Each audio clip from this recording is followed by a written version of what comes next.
It's I Am a Liberal, a conservative's guide to dealing with nature's most irritating mistake. And it's beautiful that Kurt named it that. I love that that is the title. But the chapter 3, JD and I have sort of become, I guess, acolytes of Schlichter's chapter 3. We tell everybody about it all the time. And here's the reason why. Some of the insights in this are so fundamental to being effective as conservatives that we thought it deserved its own little discussion, and I am sure that Andy will recognize a heck of a lot of the things that we're going to talk about. Let me just start by outlining it a little bit with some quotes that Kurt has, and this is just soak this up as I read this to you. Liberal principles simply do not exist. Liberalism is merely a collection of political poses supporting the growth and expansion of liberalism itself. That's really powerful because we can see evidence of that, and we'll go into some examples in a minute. But so the idea is we know that liberalism believes in nothing more except liberalism. But many voters still imagine that liberals are the defenders of women, of civil liberties, of minorities. They have just heard it so often, and for so long they assume it's true. But what our job is to do is to show that that isn't true, to poke holes in that, and to let them reveal, as Andy often says, the elements of control and the bullying that goes on that leftism is really about. The minute that you put these liberal principles, I did air quotes, oh my gosh, I'm sorry. The minute you put these liberal principles to the test, they vanish. Kurt reads, it says, those long-standing moral positions that liberals have so valiantly defended, gone with the wind the second they stop being useful. Can anybody say you must always believe women about rape? Wasn't that a line that we were hearing not too long ago when we were talking about University of Virginia? Except Yes. that if the perpetrator happened to be Bill Clinton, then you don't use that line, do you? If you're on the left. That principle gets thrown out, that woman gets thrown out. If she happens to be riding in a car with a Kennedy, that principle gets thrown out. Well, okay, so if the bad guy is like Bill Cosby, then all the women claiming rape are perfectly believable. If the perpetrator is well-known Republican at Oberlin College named Barry, then we absolutely believe Lena Dunham. If the perpetrator is Bill Clinton, then Paula Jones is a lying skank. See how that works? Okay. That is exactly illustrative of what liberalism is at its core. Let's talk about speech. Okay, we've just spent all this time on Charlie Hebdo. That free speech is absolutely important. It's super, super important. Yeah, free speech. We got to be able to say whatever we want, and don't be telling me what I can't say. About Sarah Palin's retard baby. Yeah, absolutely. Yeah, you conservatives are all dictatorial. You're trying to churchify me and tell me what I can't say. And then when you get to campuses where certain conservatives have been invited to speak, oh no, that's offensive. We can't have that. Man culture would offend people. It's a microaggression. Yeah. It's absolutely ridiculous. This, it's not even a double standard. It's just like this ridiculous multi-level thing that whatever. It's amorphous. It's an Amoeba Defense for the left. They will say whatever they need to get their point across to advance liberalism, and that's a huge thing, and people don't really realize that, especially when you're talking about the average sort of conservative guy, on Facebook or Twitter, and engaging in a discussion, and all over, somebody's jumping all over the place, putting out these outrageous claims. What are you supposed to do? It's not. These are not good faith discussions that you're having. And that's very key. That's true. It's not good faith discussions.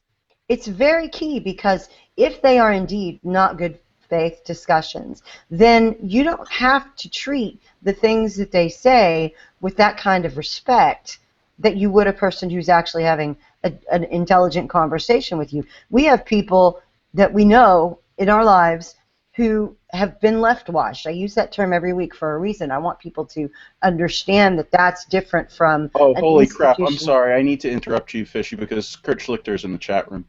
What? Get out. Yeah, he is. No. So, Hi. Okay. So now that's embarrassing. Yeah, but we know people who have been left washed and who have been fed these lines, and they're able to parrot them back, but they're not necessarily people who have any kind of intellectual thought behind it. They've just heard these things, they believe them to be true, and they parrot them back. Those are the people that we want to be able to come out with some facts and figures, things like that, in a reasoned discussion. Kurt's not talking about those people when he's talking about going after the left. He's talking about the people who are absolutely committed to this flip-flopping, he calls it trying to grasp eels in the book. It's that difficult to pin these people down. And his advice is, go for the hypocrisy. Well, we've been illustrating for the past 5 minutes that hypocrisy, whether it's on rape, whether it's on race, whether it's on speech. All of these things that the left claims that they value, the institutional left will set the tone. And once they get started and on a particular trajectory, and that doesn't work for them anymore, if, oh no, somebody on the left has done something horrible that they've accused somebody on the right of doing, pop, that value is in the trash. And that we need to understand so deeply, because it changes the way we think about talking to other people. Well, the reason... Go ahead. What we're basically saying is the left is a moving target, and the reason they're a moving target is because the one goal, the one reason, the one motivating factor behind being a liberal is control. You only become a liberal to control other people, to make them act as you would hope they would act. And truth is an impediment to you controlling. All right? A truth cannot be controlled. 2 + 2 is going to equal 4. That is something you don't control. It controls itself. And the more truths there are, the more they hem you in, the more they board you in, and you must obey them. You always have to obey truth. You can't disobey truth. You can't break it. You can only break yourself against it. And so the left will always change what they're saying and keep themselves as a moving target so that they're not going to commit to truth, so that they will not be controlled, and that way they can control. For instance, racism. You know, the left, what did they used to hate? They used to hate black people. If you go before the 60s, and the left was heavily against them. Now, you know, it's popular within the left to hate white people. Whatever. The big thing is they couldn't care less. All they want is control, and they're going to go with what is convenient at the time and what helps advance that agenda.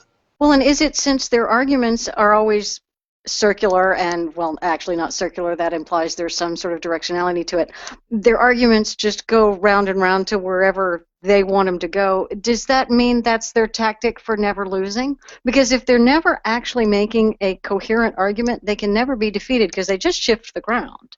So well, is that how they always win? That's certainly their goal. Because they do always win. No, Kurt's saying, and I think he would agree with me, that you go after their hypocrisy and you stay focused on the things that you want to ask, and you ignore the side trips that they try to take with different questions. You nail down the sorts of things that they want to dodge on, and you don't let them get the advantage there. And the purpose, ultimately, we've talked about this before, the purpose is not to convert the liberal. We will say it every week if we have to.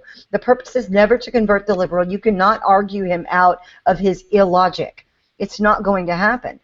What you're doing is as he says in chapter 3, you are either rallying the troops and giving them some morale, a morale boost, or you are exposing them for the audience. You are letting them expose themselves by, when you poke their hypocrisy, they lose their ever-loving minds and they begin to demonstrate the bad behavior that you know that they have, but they try to keep under wraps. And when they do that, game over. You've demonstrated that they're control freaks. You've demonstrated that they're racists. You've demonstrated that they're willing to use homosexual slurs against people. because they slip, quote unquote slip, and they really reveal what they think.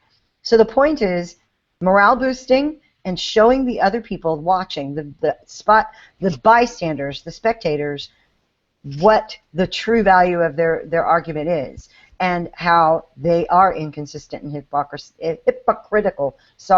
That's the whole goal of doing any kind of arguing on the internet or anywhere else in political life. Exactly. It's for the lurkers that you're really making sure that your arguments are sane and calm and rational. That you're the calm one, and that they're being buttering idiots. It's fun to do. They become unhinged. It's fun to get them there. It's so much fun. I jumped on a gun control post last week or so ago. We were talking, and they would talk about taking away guns. I'm like, why do you want to take away my right to defend myself or my wife's right? What if I'm at work? I'm not home. It's a big guy breaks in. There's nothing anyone can do about it. And then they would deflect and like, why are you not answering my question? I asked you a very specific question. You changed your tactic. So then they went back in, changed it again. I pointed out again. After 2 or 3 times, they finally said, okay, fine, here's the answer to your question. And they answered and said, it's your home. You can do whatever you want. I'm like, okay, that's great. I can protect myself at home. Now, what if I'm out at the fair or something? Why can't I protect myself there? And just we went on in the discussion. I kept bringing up all the things. A troll. Yeah, that was pretty funny. I kept bringing up the things that Andy points out, though, like, why are you deflecting? Why are you changing the topic? Why do you want to take away my right to defend myself? I kept pointing out studies of successful people stopping an attack with a concealed carry gun, showing how it's been good in so many cases and it's helped save so many lives. And then they come back with threats. They say, well, I posted a link, I posted proof, I posted news stories, and you didn't post anything. What's going on? And this went on for 50 or 60 or 70 comments, and they just kept trying to change it. They didn't do anything. Anyone that comes along on this post can clearly see what side is rational and calm and posting links and evidence, and what side is just attacking, deflecting, changing the topic. Absolutely. And the thing is that this is something that we really need to have more of in our movement. We have a lot of people who think that they're capable advocates by calling liberals names, and that's not how you do it. What is one of our principles here on this show? You are not Kurt Schlichter. Leslie even wrote a piece about that. I'm going to dig that up and put that in chat for everybody. You are not Kurt Schlichter. Only Kurt Schlichter is Kurt Schlichter. Not everybody has the tools to effectively, use those advanced tactics. That is not to say you cannot learn them, but do not assume that because you have not studied that you can launch into that and be as effective as Kurt Schlichter. Right. But if you're married like me, you can force your wife to refer to you as Kurt Schlichter. Corey's not here to defend herself. She would have slapped you. I know she would have. Oh my goodness! It's added a lot to the marriage. It was really kind of grinding down. Boy. But what I'm trying to say is that I don't know. Yes, what I'm trying to say is that calling people names is generally, and Kurt talks about this in the chapter, it's better when they're calling you names because that makes them look unhinged. They are not the adult in the room. When they start calling you names, and they will, absolutely they will, because their message is so shallow. It doesn't go anywhere. And if you are capable of keeping them on track, on topic, and reminding everyone that this guy is moving away from what they were initially talking about, when you bring facts, when you when you keep your message, and that's another point that's in the in this chapter of I'm a Liberal, is that you have to have your own message, and don't be afraid to push your message, because they're going to ignore everything that you say. Be sure that you get your message out there, because this is not an even playing field. This is not something where you have a debate moderator and a set amount of time to make your points and then go on back and forth. That's not what this is. It's an internet conversation or whatever.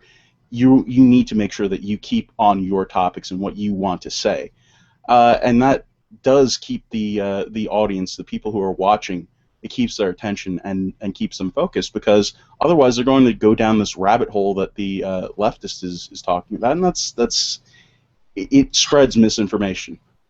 Well, and I think it all kind of cycles back to a couple of words that Kurt just said on the chat here, be the strong horse, and that phrase can work for so many things that we're talking about. If you believe that you are right, and we are, you have that quiet confidence, and you are the strong horse, you don't need to be the bully, you don't need to name call, you don't need to be petulant or ridiculous or toss out stupid memes. You just have the facts with you, and you have the good stories, and you have the good heart and the soul, and you are the strong horse, and people will follow you. And the strong horse concept is something that then also ties back to foreign relations, like we were talking earlier. And particularly with Eastern culture, they are very much of a shame culture, and they follow the strong horse. Where we've fallen apart as America and as Western civilization is that we've lost our quiet confidence, we've lost our belief in ourselves, and we've lost our presence as that strong horse that everybody else wants to follow. If you just have that quiet confidence and you are the strong horse, people will want to follow you. That's leadership. And you don't insist upon being a leader, you just are one. And you tell people to follow you. You don't push them ahead. You say, I'm going this way, come with me, follow me. That's leadership. And we have to just be conservative in our lives and be confident and conservative in the way we live and the way we interact with people. And that doesn't mean that means not calling people libtards or leftards or any kind of tard, and making up stupid names for people, although I will call President Obama, I will call him Barry because I hope he doesn't like it. And I will call ISIS, ISIL, IS. I will start calling them Daesh if I can ever figure out how to pronounce that, because I read today that they hate it. And so I'm going to call them what offends them, and I'm not going to give them the benefit of calling them an Islamic state because they are not a state.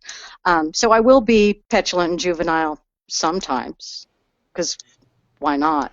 But it is like Kurt said, it's be the strong horse, and that really applies in so many areas. It was brilliant, of course, because Kurt said it. Well, that's a great transition. That is another great transition. Oh, go ahead, Andy. Really quick, this is why, because we can't all be lawyers and pick people, and it's really hard to corner a leftist because they have there's no censure, okay? Because they have no reason, they'll wander everywhere, they're a moving target. And it can take a long time to corner them. That's why I do try to get people to basically focus them with this. I want to control my own life, not yours. Can you say the same? I want to control my own life, not yours. Can you say the same? Now, let's apply that throughout this issue. Go ahead and talk. But I'm going to keep bringing it back to that. And that way, I have a focus, a conservative focus that I can hold them to and make them sweat. What we should do, I'm pretty sure what we should do, Fishy, is we need to send out some feelers, message these guys, and see if we can hook them up with an insurance story video. We should do that with them, detailing the hardship